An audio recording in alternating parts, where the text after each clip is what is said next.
देश विदेश की तमाम खबरों के साथ आप देख रहे हैं Madhuban news. Radio Madhuban 90.4 FM की 11वीं वर्षगांठ पर प्रतियोगिता के साथ मना उत्सव।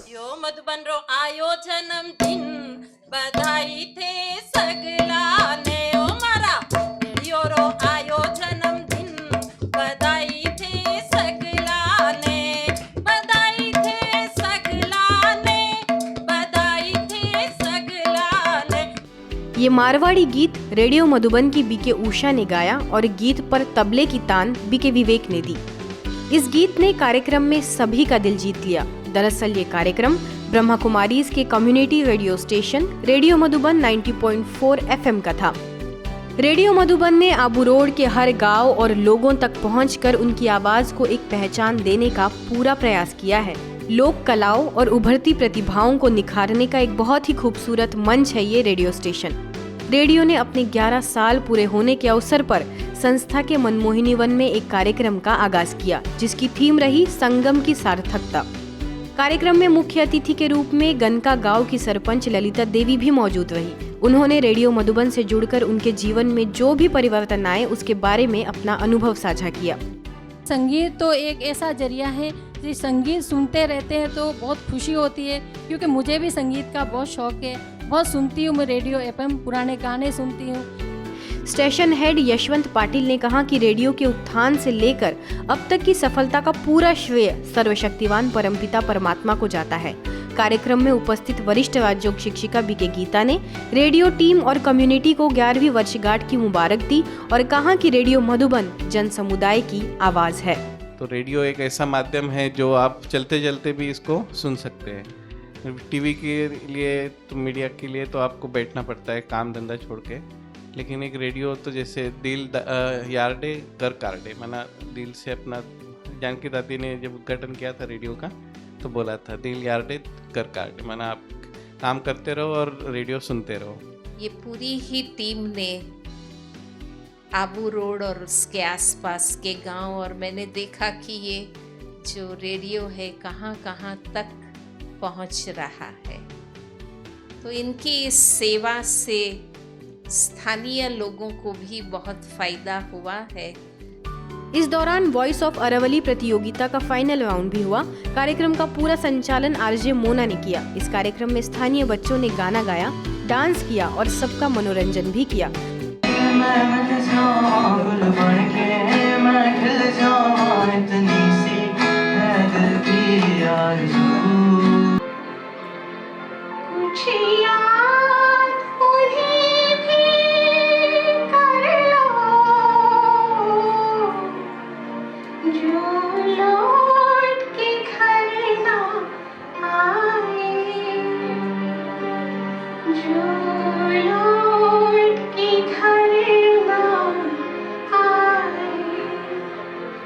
कार्यक्रम में टीम के साथ सभी सदस्य BK Tulsi, BK Ramesh, BK Pavitra, BK Rohit, BK Krishna, BK Subhashree समेत कई और सदस्य मौजूद रहे। शांतिवन में हुआ मूल्य मंच प्रोडक्शन स्टूडियो का उद्घाटन। मीडिया में समाज के नजरिए व सोच को बदलने की ताकत है और मीडिया ही वो जरिया है जिसके माध्यम से ईश्वरीय संदेश विश्व के कोने कोने तक पहुंचाया जा सकता है। आध्यात्मिक ज्ञान से समाज को नई दिशा मिले, परमात्मा संदेश प्राप्त हो, इसी लक्ष्य के साथ मुख्यालय शांतिवन में मूल्य मंच प्रोडक्शन स्टूडियो का उद्घाटन किया गया, जिसका शुभारंभ संस्था के कार्यकारी सचिव बीके मृत्युंजय, मीडिया प्रमुख बीके करुणा ने रिबन काट कर किया। साथ ही वरिष्ठ राजयोग शिक्षिका बीके उषा, बीके सविता और बीके कविता भी मुख्य रूप से उपस्थित रही। मैं यही आशा करता हूँ कि इस ऑफिस से बाबा और आगे बढ़ाए और कार्य जो आप सबके अंदर जो कलाएं हैं मधुबन में, एक एक बाबा के बच्चे में अपनी अपनी विशेष कलाएं हैं, तो इसलिए इन सब बातों को दुनिया तक पहुंचाएंगे ऐसे आशा करते हुए मैं बहुत बहुत बहुत धन्यवाद देता हूँ। जो भी मूल्य मंच जो है बहुत अच्छे अच्छे कार्यक्रम को रचना रच करके और उसके माध्यम द्वारा, क्योंकि आजकल तो टेलीविजन का युग है। 5 मिनट में 72 अलग अलग प्रकार के पौधे लगाने का रिकॉर्ड बनाने वाले हैदराबाद के बीके रविंदर लंटू इंसान का नाम इंडियन बुक ऑफ रिकॉर्ड्स में दर्ज किया गया। रविंदर को ग्रैंड मास्टर के टाइटल से नवाजा गया। ब्रह्मा कुमारीज के हैदराबाद के सिंगापुर टावर के ईश्वरीय अनुभूति भवन में उनका सम्मान हुआ। सेवा केंद्र प्रभारी बीके राजलक्ष्मी ने उन्हें अवार्ड से पुरस्कृत किया। आजादी के अमृत महोत्सव से स्वर्णिम भारत की ओर अभियान का प्रधानमंत्री नरेंद्र मोदी ने साथ ही 7 अभियानों को भी हरी झंडी दिखाई। इस मौके पर भोपाल के कई सेवा केंद्रों पर भी कार्यक्रम आयोजित किए गए, जहां लोगों ने ऑनलाइन जुड़कर अपनी उपस्थिति दर्ज की। रोहित नगर सेवा केंद्र पर प्रभारी बीके डॉक्टर रीना ने बताया कि इस अभियान के अंतर्गत 20 वर्गों के अनेक कार्यक्रम आयोजित किए जाएंगे।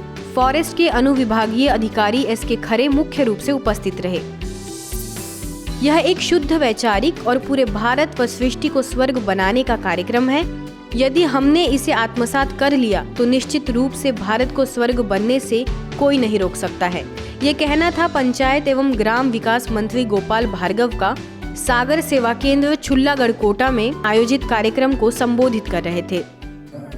यह एक शुद्ध वैचारिक और पूरे भारत को और सृष्टि को स्वर्ग बनाने का कार्यक्रम है। यदि हमने इसे आत्मसात कर लिया, आत्मा से मन में समा लिया, तो निश्चित रूप से भारत के लिए स्वर्ग बनने से कोई नहीं रोक सकता है। इस मौके पर सागर सेवा केंद्र प्रभारी बीके छाया ने परमात्मा का परिचय दिया और स्थानीय सेवा केंद्र प्रभारी बीके ज्योति ने सभी का आभार व्यक्त किया। खबरों में फिलहाल इतना ही। कल फिर हाजिर होंगे कुछ नई खबरों के साथ। देखते रहिए मधुबन न्यूज।